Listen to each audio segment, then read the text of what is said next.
কলিয়াবৰৰ কেলিডেল চাহ বাগিচাৰ 12 নম্বৰ লাইনত নিশা বন্য হাতীৰ বিচৰণ বনৰীয়া হাতীৰ বিচৰণত আতংকিত হৈছে গঞা ঘটনাস্থলীত উপস্থিত বন বিভাগৰ লোক হালবাৰী আৰু হালনাৰ বনকৰ্মী বনৰীয়া হাতীটো খেদিবৰ বাবে চেষ্টা অব্যাহত ৰাখিছে স্থানীয় ৰাইজৰ দাবী তথা চৰকাৰলৈ আহ্বান হাতী প্ৰৱেশ কৰা স্থানত পাৱাৰ ফেন্সিংৰ ব্যৱস্থা কৰে যেন উল্লেখযোগ্য যে দুদিন পূৰ্বে উক্ত স্থানত বন্য হাতীৰ আক্ৰমণত নিহত হৈছিল এগৰাকী বৃদ্ধা গুচি গ'ল আৰু ইমান কম গৈ আছে হাতী আৰু সেইদিনাখনো ফৰেষ্ট ডিপাৰ্টমেণ্টৰ মানুহ আহি পেলাই আমাক কথা দিলে যে আমি কাইলৈ আহি পেলাই মানে পাৱাৰ ফেন্সিঙৰ সুবিধা কৰি দিম ঠিক আছে তোমালোকে ৰাইজে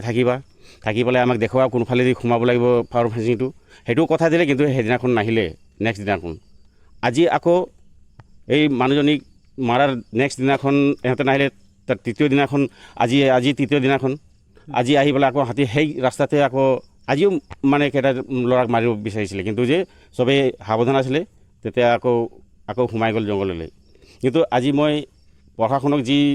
আমাৰ ফৰেষ্ট ডিপাৰ্টমেণ্ট আছে সিহঁতক মই অনুৰোধ কৰোঁ যাতে সিহঁতে আমাৰ যিমান পাৱাৰ ফেন্সিঙৰ সুবিধাটো কৰি দিয়ে যেন আমাৰ সেইটোৱে দাবী আমাৰ 12 নম্বৰ লাইন গোটেই আমাৰ মানে বাগান এলেকাৰ মানুহৰ মানে আবেদন আৰু আমি কৰিব বিচাৰি আছোঁ আৰু আমি মানে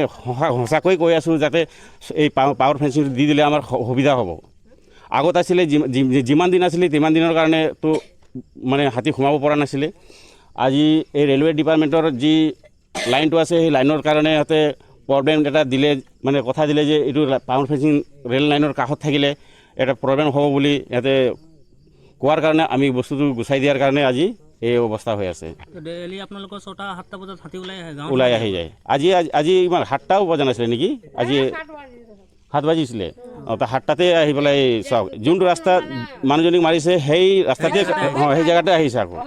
ইমান খেদিছে ইমান লেধা মাৰিছে ঢলি মাৰি আছে কিন্তু যে এই ঘূৰি যোৱা নাই ফৰেষ্ট বিভাগ আহিছে কি ক'লে এতিয়ালৈকে সিহঁতৰ কথা পতা নাই ইয়াতে খালি আহি পেলাই এই চাব গৈছে জংঘল ফালে আহিলেহে এতিয়া কি কয় ইয়াতে কি আহ্বান কৰিব মই এইটোৱে আবেদন কৰোঁ যাতে আমাক যি চৰকাৰে ফৰেষ্ট ডিপাৰ্টমেণ্ট দিছে এহঁতক মানে চকীদাৰ হিচাপে পেট্ৰলিং কৰিব দিছে ভালকৈ কৰক যাতে আমি আৰামত থাকিব পাৰিম এহঁতৰ চাকৰিটো ভালকৈ কৰক মানে সহযোগ কৰিছে আমি হাতীটো বিচাৰি আছোঁ ইয়াৰ পৰা খেদাই দিবৰ কাৰণে আৰু যাতে ভৱিষ্যতে ঘৰ নাভাঙক বা মানুহ নমৰক সেইটো উদ্দেশ্যে আমিও আহিছোঁ বিচাৰিয়ে আছোঁ কিন্তু হাতীটো বৰ্তমান ইয়াত এই এলেকাত পোৱা নাই আহি পেলাই হাতীটো নাপালে বৰ্তমান পোৱা নাই কিন্তু ইয়াৰ ওলাইছিল বুলি ৰাইজে কৈছে ৰাইজৰ কোৱা মতে যে সন্ধিয়া 6টাৰ পৰা 7টা বজাত ইয়াত হাতী তাণ্ডৱ কৰে হয় সেইটো কৈছে কিন্তু আমি বিচাৰিছোঁ এতিয়া যোৱা সোমবাৰে এটা বৃদ্ধ লোক হয় এইখন জেগাতে এইটো ইয়াতে য'ত আপুনি আৰু মই থিয় আছোঁ হয় সেইটো কথা হয় এই ক্ষেত্ৰত কি ক'ব এইটো মানুহ এগৰাকী ঢুকাইছে সেইটো গম পাইছোঁ আমি আহিছিলোঁ তাৰপিছত হাতীটো সিফালৰ পৰা খেদাই দিয়াও হৈছে কিন্তু এতিয়া বৰ্তমান আজিও ওলাইছে বুলি খবৰ দিছে খবৰ পোৱা মাত্ৰকে আমি আহিছোঁ কিন্তু বৰ্তমান এতিয়ালৈকে হাতীটো পোৱা নাই আমি বিচাৰি আছোঁ ৰাইজৰ সহযোগ কলিয়াবৰৰ পৰা দীপক কান্তি ৰিপৰ্ট TGL আৱাজ